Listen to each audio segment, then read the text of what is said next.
Welcome everyone to this installment of our Department of English Speakers series. I'm absolutely delighted to introduce to you one of our brilliant MA students, Yonwaba Matshobotiyana. She recently won or obtained second prize in the institutional 3-minute thesis competition, which is a genuinely remarkable feat. It's not easy to condense the kind of work that she does into 3 minutes for a general audience. So she did a really fantastic job there. And she's also been actively disseminating her work at conferences where this work has been very well received. So Yonwaba is clearly going places. I'm very lucky this year with the MA students that I have. So the talk she's going to give for us today is titled Black Feminist Fugitive Spill, Waves of Escape, Fight and Flight in Vangile Gantsho's Red Cotton.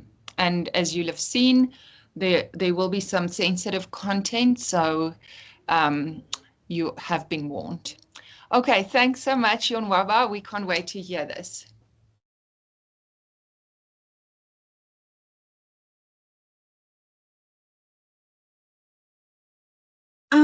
Thank you, Professor Strauss, for that beautiful introduction. Okay, I think I should just right.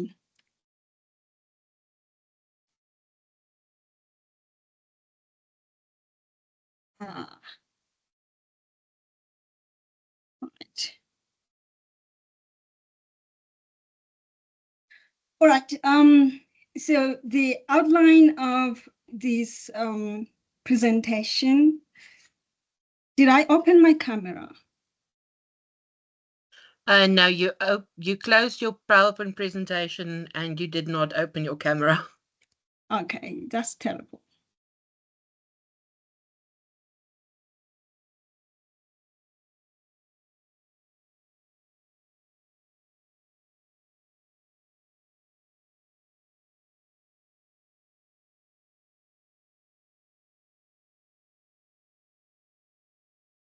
Okay, can you see it now? I can see you. Let me quickly check. Yes, we can. Yes, we can see the PowerPoint perfect. And you. Great. Okay, great. All right, so the outline of this presentation is as follows.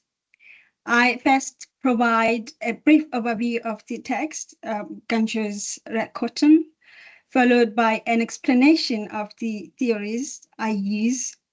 I then divide the analysis into two parts, one titled Untying the Suffocatingness of Patriarchy and Its Violences. Here I examine the strategies of fight and flight employed by Gantsho to challenge patriarchy. In the second part, titled Fiery Voracious Black Queer Women Errors, I do a comparative analysis of selected poems from the three texts I engage with in my master's project, which are, in addition to Gantsho's Red Cotton, Putuma's Collective Amnesia, and Mupota's Feeling Gnarly. In this section, I analyze how flight manifests as a form of resistance in the celebration of Black women's as a form of resistance and the reclamation of the Black female body as depicted in the three texts. In particular, I scrutinize how Black queer women exist in flight from the hegemony of heteronormativity and the white gaze, while also within them. Inspired by my reading of Alexis Gumbs' first installment in her poetic trilogy, Sins of Black Feminist Fugitivity, in this presentation, I consider Vangile Gantsho's anthology, Red Cotton, as an overflowing spillage of expression to the reader. Gantsho's poetry novella, Red Cotton, unfolds through the lens of its protagonist, small girl. It is through small girl that the narrative exists and is laid bare before the reader. Consequently, the reader inhabits the manifold dimensions of small girl's world, with the narrative voice oscillating between first person, second person, and third person perspectives. The reader is made an intrepid voyager to navigate through the corridors of small girls' lived experiences, consciousness, and ruminations. I designate the reader as an intrepid voyager because of their warranted and privileged access, even to the innermost sanctum of small girls' psyche. Throughout the poetry novella, small girl spills forth waves of escape, fight, and flight from the tendrils of societal norms, patriarchy and its acts of violence, the hegemony of heteronormativity, and the white gaze. Through her spills, readers are swept into the current of her escape spirits, as well as her double embodiment of fight and flight that she uses to loosen all that is suffocating her. In each spill, Gantsho's dedication to disrupting the normative order is laid bare. The narrative is ever-expressive, unapologetic, ponder-provoking, non-conforming, at times gnarly, at times unsettling, but always forthright. My reading of Gantsho's anthology as an overflowing stream of expression to the reader compels me to extend my use of Moten's concept of fugitivity in the study to attend to the act of fugitive listening. Fugitivity, as explained by Helene and Moten, speaks to a refusal of oppressive structures, the proper and the proposed, made manifest by a yearning for escape. The refusal takes a form of flight within the oppressive structure, not away, for there is no elsewhere, to quote Prest and Anucha. This means that the fugitive remains in a perpetual state of fight and flight. Fugitive listening then attends to those voices roaming in space, fighting in flight. Nevin Brooks aptly describes it as a modality that embraces those voices, indigenous, Black, femme, queer, trans, that have been previously dismissed as noise. It attends to, in the words of Bay, the stentorian voices of the marginalized, the undiscovered songbirds, the illest artist you will never know, the slain dark-skinned angels. It is a recognition of the sounds from the undercommons. The task of the fugitive listener, therefore, becomes not merely to listen to such voices, as Brooks further explains, out of some desire to incorporate them into liberal conceptions of the public sphere, but rather to radically transform our conception of the public sphere. In my fugitive listening, I'm simultaneously attentive to Strauss' concept of resonant feminist listening, a methodological approach of engaging feminism's multisensory affective archive, as Strauss explains it. Resonant feminist listening, she adds, requires attending to the repeated historical censoring, disciplining, and erasure of feminist feeling in South Africa, and to bring these feelings into the present to feminist ends. In light of this framework, in the presentation, I engage in a multidimensional listening, attuned to the voice's resonance prior, within, and after the poem. I designate the voice as that which is the word itself, is the word in the absence of the word, and is in the word.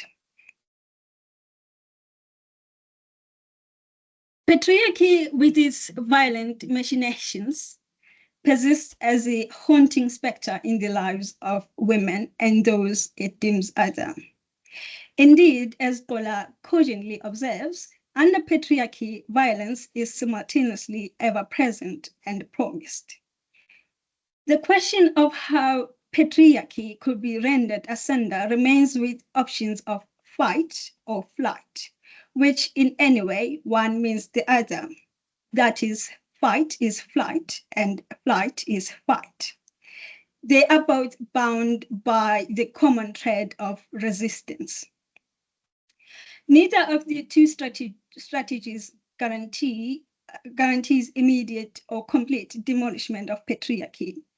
Rather, they are acts of refusal to be ensnared by patriarchy's oppressive mold. I take Gantsho's unmitigated portrayal of the violences of patriarchy as an avenue through which possibilities of fight and flight could be ascertained. Her poetry acts as a mirror, reflecting to us the harsh realities of patriarchy's suffocating grip. Such feminist determination to concur with Strauss works in conscientizing a new generation of women to the work that remains to be done, and to refuse the recrudescent terms of misogynist affective coercion that will see fear override collective feminist agency. This makes her work, to borrow from Klaba, a feminist act and literary event that works to fortify the collective feminist agency that Strauss talks about. In her work, we find both a call to arms and an invitation to flight. In the poem Taxi Ride, Gantsho explores the complexities of power dynamics and vulnerabilities of navigating public spaces as a woman and or female in post-apartheid South Africa. She uncovers the prevalence of male dominance, the male gaze, and the objectification of women in even seemingly banal situations such as a taxi ride. The speaker recounts, "He owns the pavement, he owns the street, he owns everyone in the taxi. The taxi driver owns my thighs. I focus on remembering my multiples of 12. Instantly, the anaphora "he owns" in the first 3 lines highlight the pervasive patriarchal attitudes wielded by the taxi driver. In South Africa, as explained by Gibbs and Igor and Quelle, the taxi industry predominantly compromises male drivers who embody patriarchal authority. They assert territorial control and repeatedly reinforce dominance. Likewise, the taxi driver in the poem, by virtue of his occupation, readily assumes a position of authority and control over his immediate environments. The pavement and the streets are in his dominion, and the people inside the taxi fall under his sway. Such overt assertion of dominance and acceptance of it marks public space as belonging to those who claim ownership over others, as Gola explains it. This concurrently reveals the broader entrenchment of societal norms that equate masculinity with dominance and dominance with masculinity. And this makes the taxi driver, as he has already established himself, the male authority over his domain.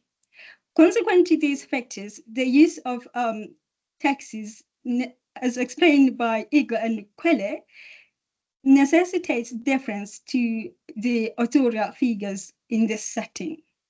As we can see from the poem, there is no reproach towards the taxi driver's behavior, owing to the extent of patriarchal conditioning, as well as the implicit threat of violence inherent in patriarchy.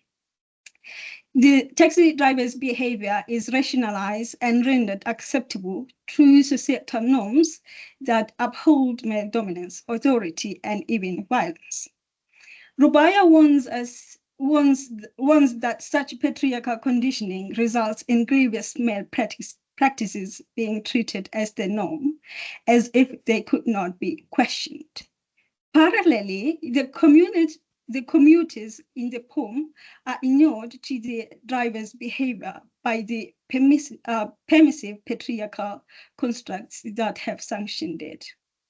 Concurrently, the dominance of the taxi driver impinges upon the autonomy of those subjected to it, as depicted in line 3 of the poem, where the speaker readily resigns herself to the objectification of her thighs for the taxi driver's gratification.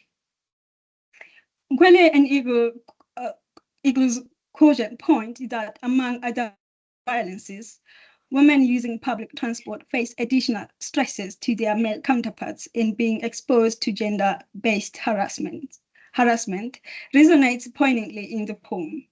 The speaker further highlights the taxi driver's encroachment on her body in the second stanza, articulating, "His hands are sandpapering through my dress." In that stanza, she discloses, "The sandpaper reaches for an ashtray in between my legs." The speaker further unveils in the culminating stanza, "The gear stick makes one last attempt on my thighs." The male gaze of the old man revealed in line 27, "The grey-haired man is ogling my chest," goes to show the ingrained nature of female objectification, one that even transcends vast age differences. The invasive acts of sexual harassment by the taxi driver, the speaker, alongside the gaze of the elderly men, speak to the scourge of masculine control, male dominance, the male gaze, and the violence that work to remind women, in the words of Gola, that nothing belongs to us, not even our bodies, neither in private nor in public spaces. Gola aptly calls this phenomenon the female fear factory, and its machinations and consequences are evident in the poem, starting from the driver's hegemonic masculinity to the passenger's passive acquiescence and the speaker's resigned acceptance of being objectified. Undoubtedly, the speaker is young, as she must still recall multiples of 12, thus rendering her response as learned helplessness and passivity in the face of patriarchal violence. The question that immediately hinges here is, what could a child still grappling with multiplication tables possibly do to fight a man driving a taxi who subjects her to sexual harassment? The options are scant, if not non-existent. In fact, the speaker knows better not to even scream. She understands, Undoubtedly, patriarchy has assured women that they are better without resorting to self-defense, and instead should await the grace of the perpetrator to be free. These are the words of Altaway cited in Gola. Thus, as Gola explains, because passivity is detected as an appropriate response to patriarchal violence, we learn early that it is better to do nothing in order to remain safer. Therefore, the speaker's passivity is not innate, but learned. It is a product of early indoctrination into patriarchal norms, or as Gola would put it, fluency in the female fear factory.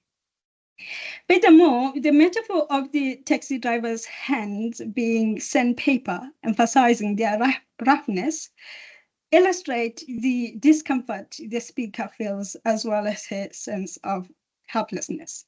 This extends to show that one's maturation and even lifelong existence are invariably entwined with the omnipresence of patriarchy and its machinations. All in all, Gantsho in the poem unveils the underbelly of patriarchal dominance. exposing its machinations, the unsettling acquiescence it instills in society, and how it thrives on the very acquiescence it imposes. Truly, our patriarchal societies, as Isa and Kinsey observe, remain to justify men's agency in everyday sexually intrusive behaviors and rape by blaming women for sexually provoking men.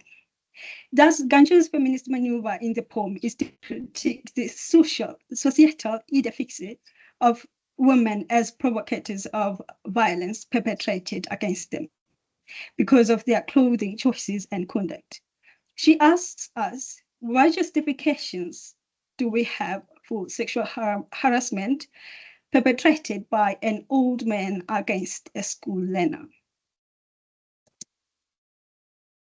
In the poem, Two Beautiful Men Push Me Onto a Bed, Gancho extends the machinations of patriarchy to include its dire consequence, rape. As explained by Tanya and Johnson, patriarchy intertwines with myriad forms of dominance, and among its manifestations is the specter of rape. Yusuf and Tani also add that patriarchy remains responsible for the sexual violence women experience, stripping them of their very right to exist. Gancho delves into this reality with piercing clarity in the poem. The speaker laments, two beautiful men push me onto a bed. One puts his knees on my wrist and covers my mouth. The other puts his knees on my ankles and unzips his pants. The man on my wrist shoves his tongue down my throat. The unzipped man pulls my panties down my legs. He is a tree stump inside me, with roots tying my legs to the ground. It's his tongue inside my mouth now. Maybe I'm the ground, and he isn't digging. Maybe he is trying to pull his roots out of me, pulling and pulling and pulling. Maybe he's stuck inside me. The man on my wrist has a gun to my head. He rubs it against my hair, grunting. He is now unzipped. The tree stub on my wrist. All I feel is the first shoot. Everything else is him moving and breathing and licking the tears down the side of my face.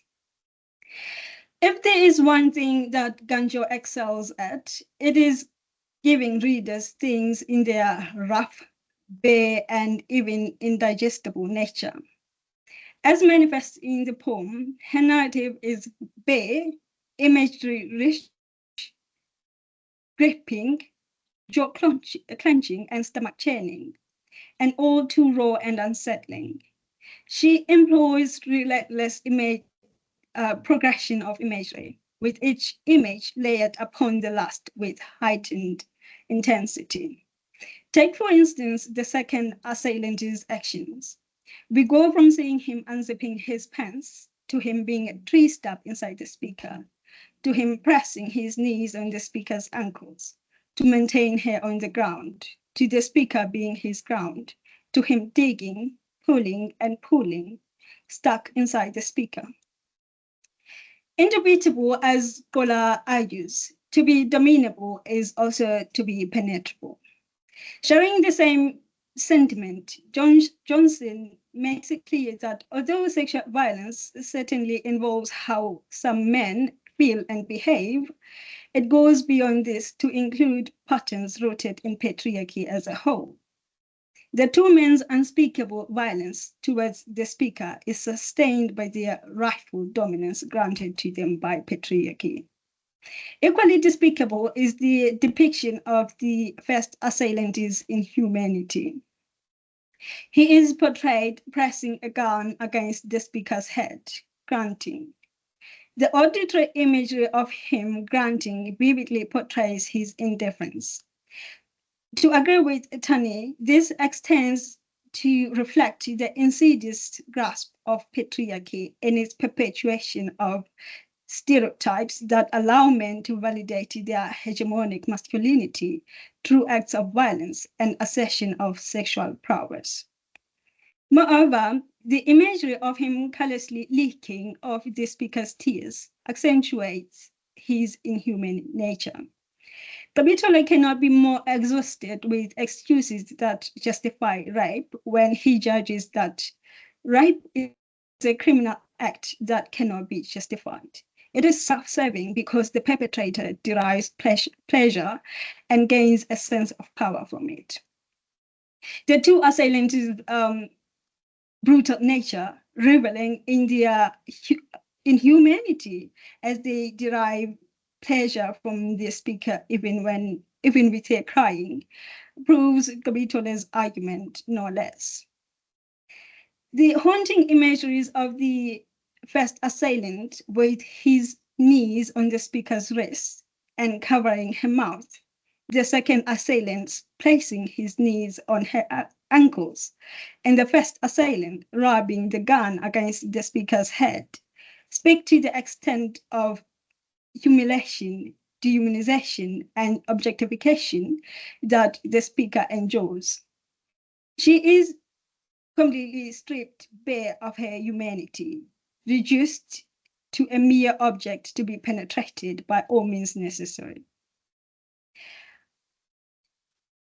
More Benmay and Fashi discern these elements, the experience of humiliation, demonization, and objectification during rape as a precursors of peritraumatic immobility.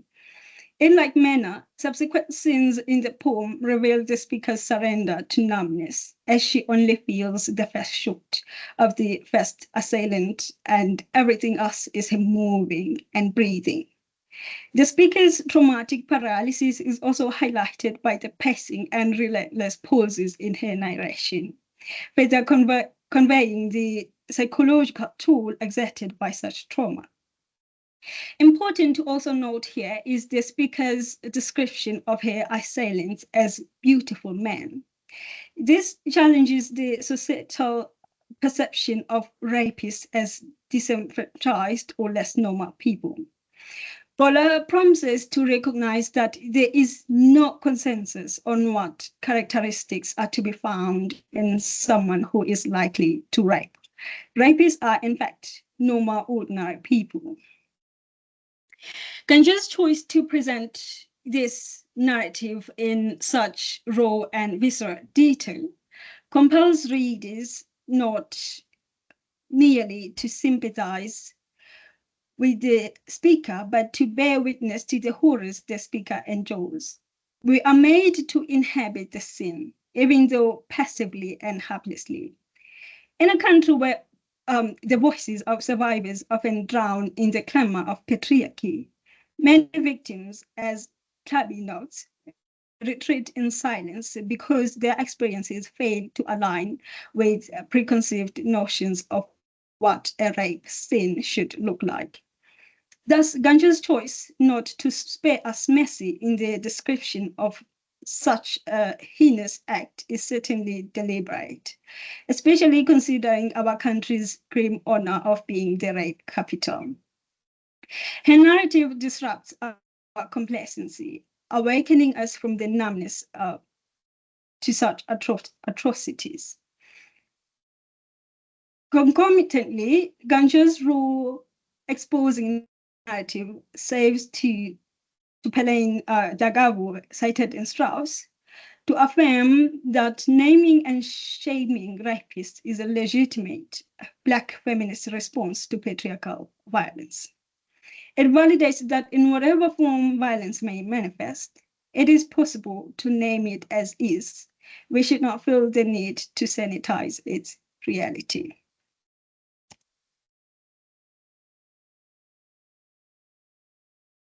I title this part daringly in concert with the courageous reclamation of the Black female body by the three poets understudy, which are Gantsho, Phuthuma, and Mopota. from dominant narratives that have denigrated their bodies and sexualities. As research shows, white supremacy constructed and propagated the distorted image of Black women as animalistic, hypersexual, lascivious, and prone to prostitution.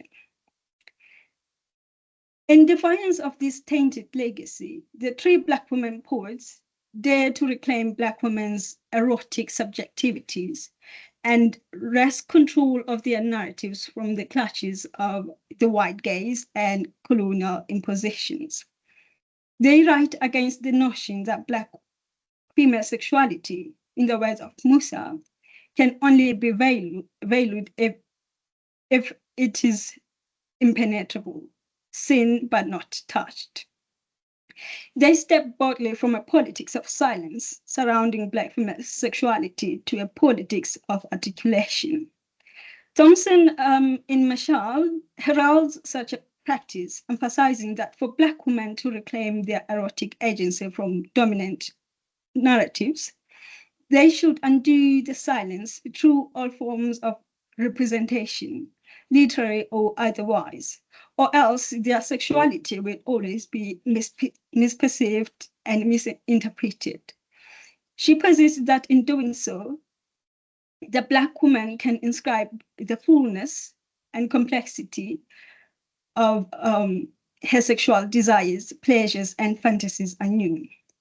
The outlined transformative practice aligns well with what Griffin calls textual healing, which refers to Black women writers' exploration of female bodies as sites of healing, pleasure, and resistance. And they achieve this by replacing the dominant discourse's obsession with the visual Black body with a perspective that privileges touch and other senses. At this juncture, textual healing promotes sexual healing and vice versa. Boswell similarly observes the burgeoning reparative work of Black women poets, noting that the growing body of sexuality poetry by Black women is the celebration of female bodies, sex, and women's genitalia. This affirms Hooke's staunch belief in the necessity to cultivate an erotics of being, founded on the fundamental right to freely express sexual desires and to derive from sexual pleasure a life-affirming ethos, so as to, in the words of Lord, do that which is female and self-affirming in the face of a racist, patriarchal, and anti-erotic society. This ethos is the very heartbeat of the Black women poets' understudy. They reclaim the Black female body and Black women's erotic agency and simultaneously advocate for greater visibility and acceptance of queer identities in South Africa. In doing so, they shatter the omnipresent white gaze on the Black female body and challenge the entrenched hegemony of heteronormativity. Gantsho's poetry, as my engagement with her work proves, it emerges as unreserved, daring, forthright, and impervious to judgment or censor. These qualities manifest vividly in her poem, My Girlfriend Hates Penetration, where the speaker openly narrates, "My girlfriend hates penetration. Her fingers are always careful not to go deep into me. When I go down on her, I nibble on her clit while rubbing the rim of her vagina with a pink vibrating egg. When she raises her pelvis, I slip it in. I can feel her grip tighten as I try to slip my fingers out. This is the first time I've dared to enter her walls."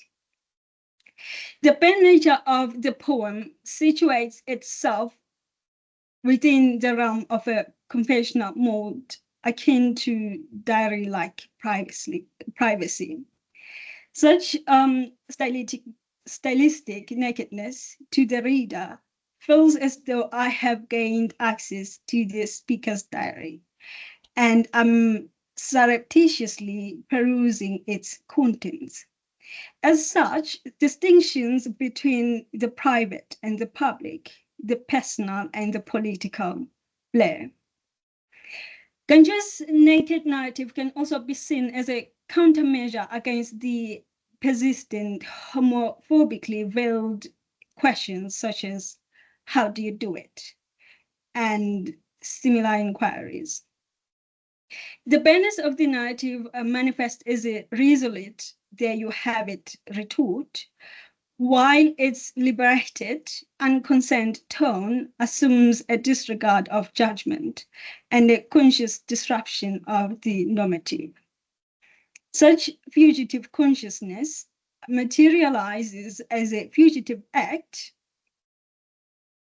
to undermine the category of the dominant, as explained by Kant.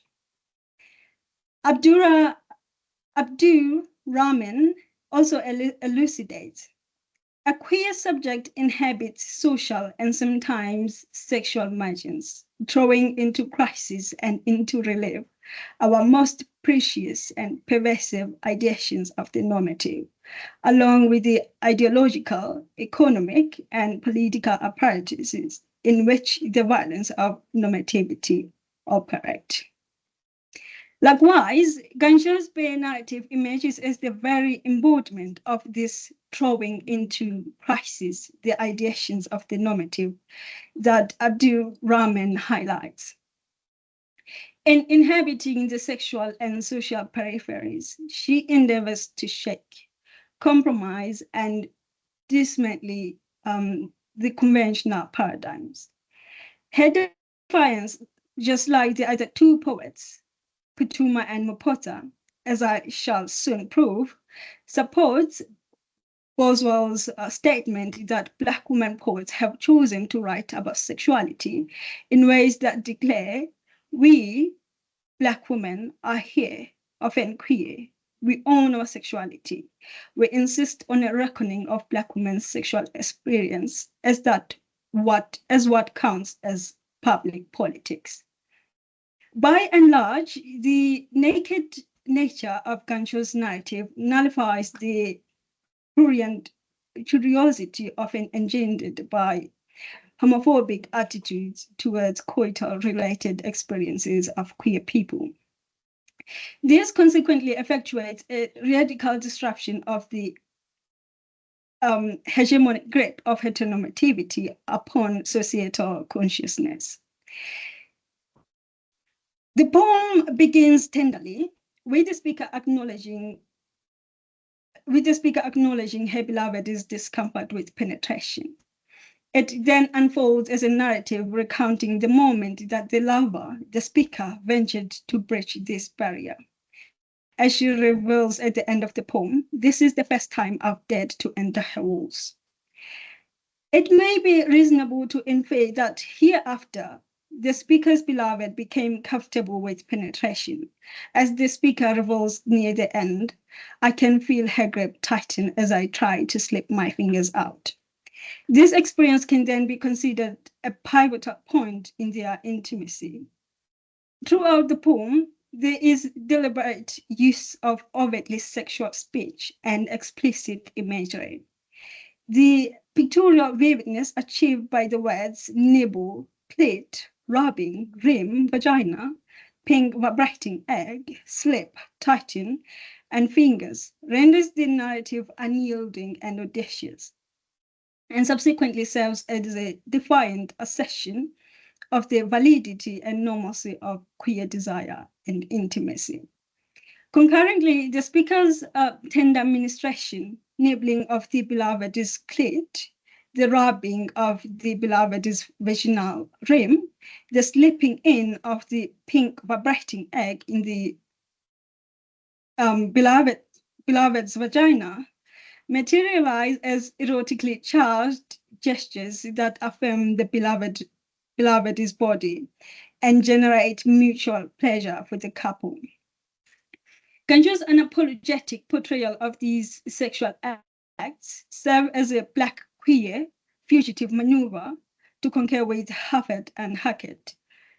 That affects as a queer fugitive maneuver to effect agency and joy in spite of and unconcerned with the risks of surveillance, persecution, or worse. Moreover, this deeply sensual lovemaking bestows the Black female body as a site for pleasure, as a desirable body to express desires on, as lovable, as touchable. The Black female genitalia, the vagina and the clitoris, are liberated from colonial and patriarchal gazes and are used as sources of pleasure for the Black woman. Boswell understands this fugitive maneuver as a poetics that calls into being a future in which queer love is celebrated and as an outcome of loving and reclaiming Black female genitalia, and by extension, Black female subjectivity. Indeed, the Black woman's body is returned to the Black woman for her own use, for her own pleasures, and as a site for her to wield agency and to exercise her desires. These are principles that also resonate with Putuma and Mopota. Putuma and Mopota, just like Gantsho, portray the fervent nature of Black women's queer intimacy. Putuma Speaker, for example, in her poem, Coming Home, avidly reminisces. We made love like we were being chased by wolves, like the wolves were on your desk with us, like the wolves were in our hands, circling around our plates and dripping down our legs, like the wolves were in our mouths, devouring all flesh and bone. Here, readers are exposed to the consuming hunger, the wolfish passion that the speaker and her beloved have for each other. Putuma's comparison of the two lovers to wolves or wolfish behavior confuses the demarcation between human and animal, peril and pleasure. This deliberate fusion undoubtedly arises from Putuma's penchant for subversive resistance. As I have noted earlier on, historical narratives are rife with colonial constructs that depict Black women as savage, innately animalistic, and hypersexual, among other derogatory tropes. Thus, Putuma's portrayal of the two lovers as embodying those stereotypes may, at a cursory glance, be construed as reinforcing those tropes. However, now familiar with Putuma's language of subversion through my engagement with her work, the portrayal remains only at two junctures, as a rhetoric of subversion and as a reclamation of the Black female body. It arises as a discursive intervention for the Black woman not to have to fix, but to be, as a right for her to exist without the imposition of corrective measures. Across sweeps of history, Black women have borne and continue to bear the onus of having to reshape their sexualities and comportments to align with the ideal femininity perpetuated by white heteropatriarchy. Howbeit, such strictures find no pitches in Putuma, nor in the oeuvres of the two Black women poets that I engage with. They reject such burdens. In essence, their discursive strategies in reclaiming the Black female body echo Helene Strauss's argument that by writing herself, woman returns to the body which has been more confiscated from her, which has been turned into the uncanny stranger on display, the ailing or dead figure which so often turns out to be the nasty companion, the cause and location of inhibitions. Censor the body and you censor breath and speech at the same time. Write yourself, your body must be heard.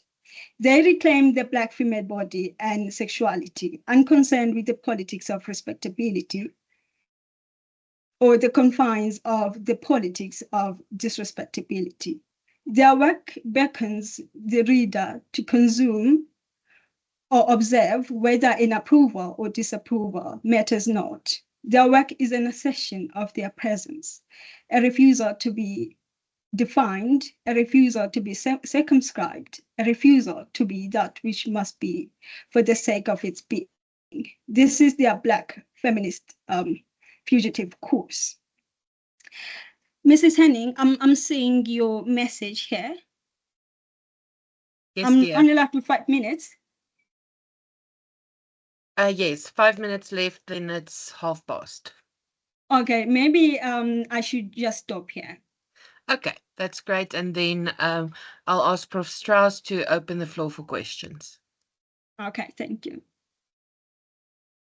Thanks so much, Yonwaba. This was such a moving, well-researched, brave presentation. I am sure there will be many questions. I have some too. Thanks so much for this. This was remarkably generative. So let's see if there are any questions to start with.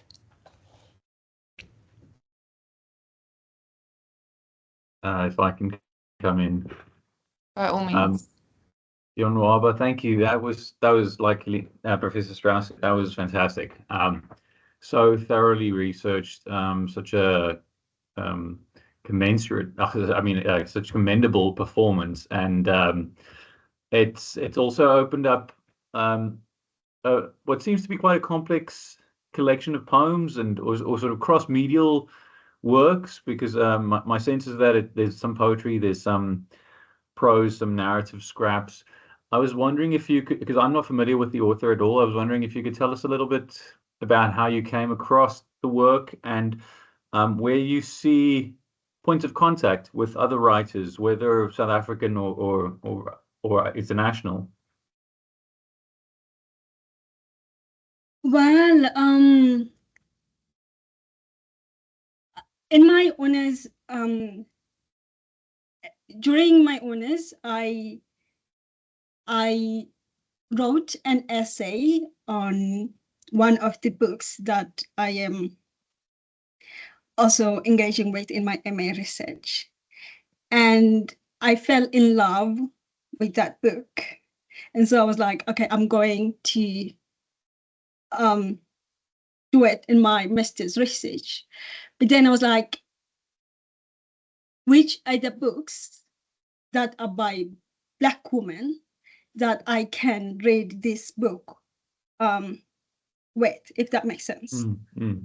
So I went to Google and I was like, poetry by Black South African woman. Mm-hmm. And that is how I came across that book. And I contacted the author and I bought it from her.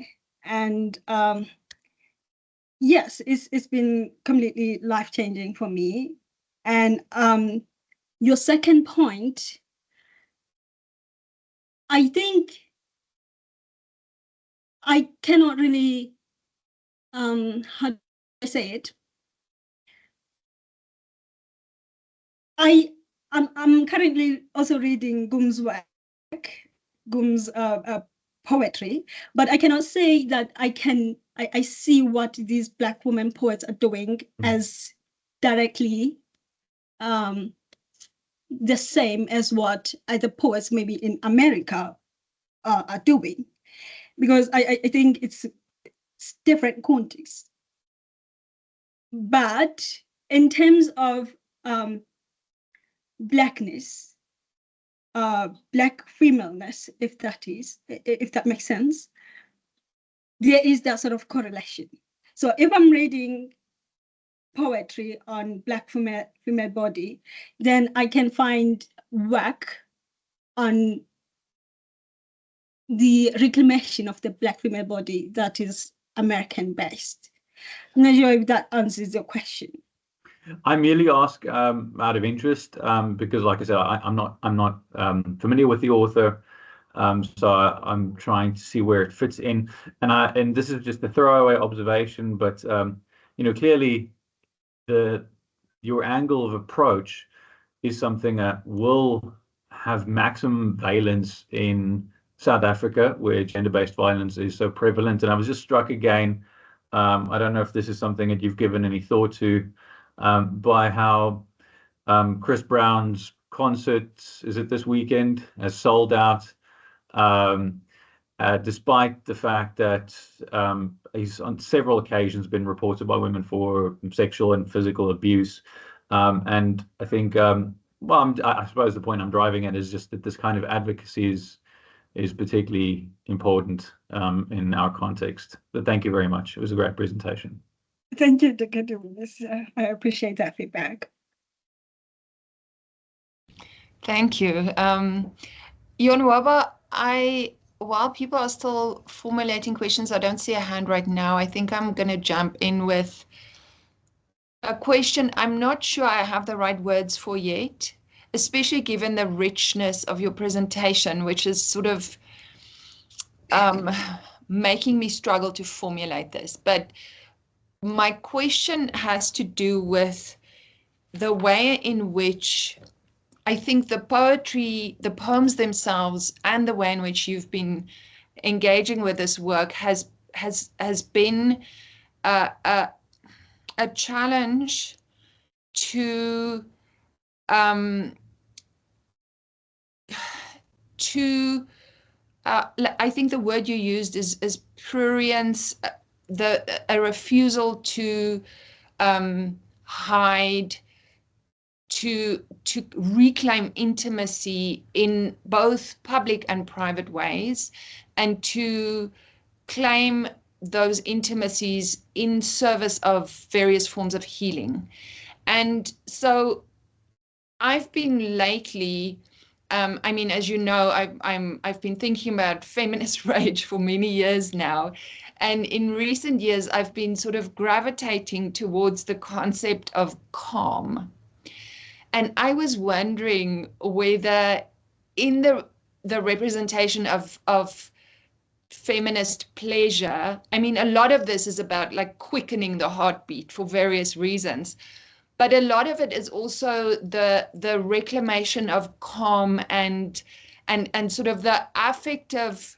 I wouldn't say calm is the opposite of rage. Sometimes there's a great deal of rage and calm, but there's a kind of revolutionary praxis in an insistence on calm in forms of healing, because the title of your presentation is Fight or Flight, and that is sort of about, you know, being in that state of panic and anxiety and all that stuff. And I wonder whether there's also a kind of return to a state beyond the fight or flight, like the I don't know, the parasympathetic nervous system being activated in some of the ways in which I think sexuality might be theorized in these poems. Goodness, that was a deep one. I haven't thought. I haven't tried to think of this flight and fight concept from that angle of calmness. But I think it's an interesting one, and it's an interesting question that will need me to do some thinking. So yeah, maybe someday I'll be able to answer you. Yeah, I don't know if I have, like, I'm just starting to think about this, but I'm asking you this sort of just as a conversation, because I think this is so interesting. And I think a lot of what sometimes comes across as acquiescence to certain forms of violence might also be read as like the calm preceding the storm, or the kind of the survival that is waiting for some other outlet. My goodness, I haven't thought of it that deeply. Yeah. But yeah, that was brilliant. Thanks. I see Rick says, okay, he has to get going. Thanks so much, Rick, for attending and for your question. Let me just get back to the room. Okay. Any other, Yonwaba, you and I can talk about this later. Any other questions from anyone else in the audience?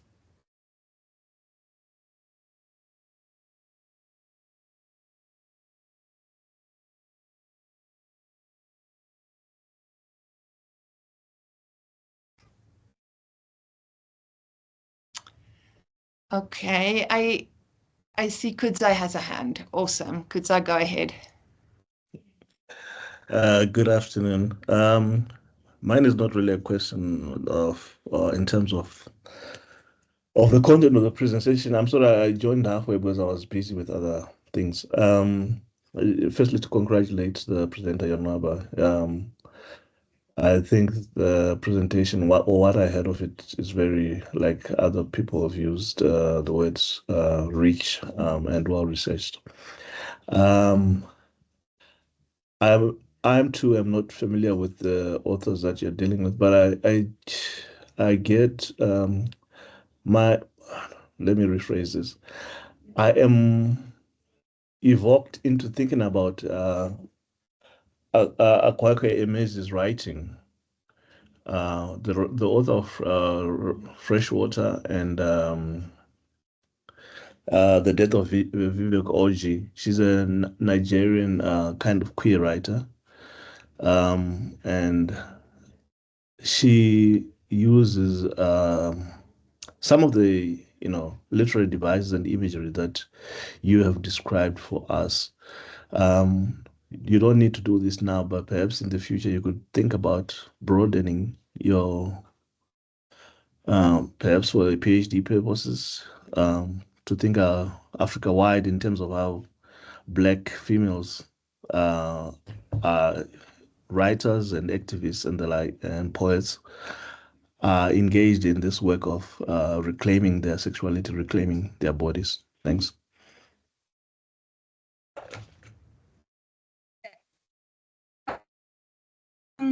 Thanks, Dr. Ngara. Am I understanding you well? I think you're saying in my PhD, I should consider talking about the reclamation of the Black female body. Is that what you're saying? In Africa. In Africa. Okay. In Africa, yeah. Okay. Okay, that makes sense. Okay, thank you so much. Okay. Can I get the name of the author again, please?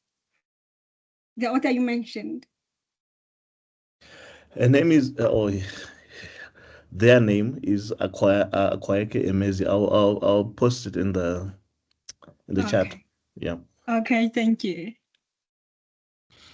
Yeah, thanks so much, Kudzai. I mean, this work there's so many directions still that I mean, this kind of work can take up a lifetime of research. So and there's so much joy and just intelligence that goes into the work that Yonwaba does.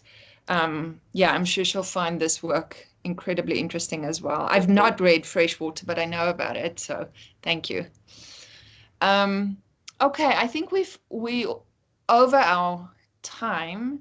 So if there aren't any other questions, I think it's okay if we conclude the presentation now. Anta, is that okay? Yes, that's perfectly fine. Thank you so much for everyone. And I will let you know when the recording is up. It'll probably only be Monday. But thank you so much. And Yonwaba, well done. It was an excellent presentation. Really. Thank you, everyone. Thank you so much. Thanks. Thanks, Yonwaba. Thanks, everyone. Wishing you a fantastic weekend.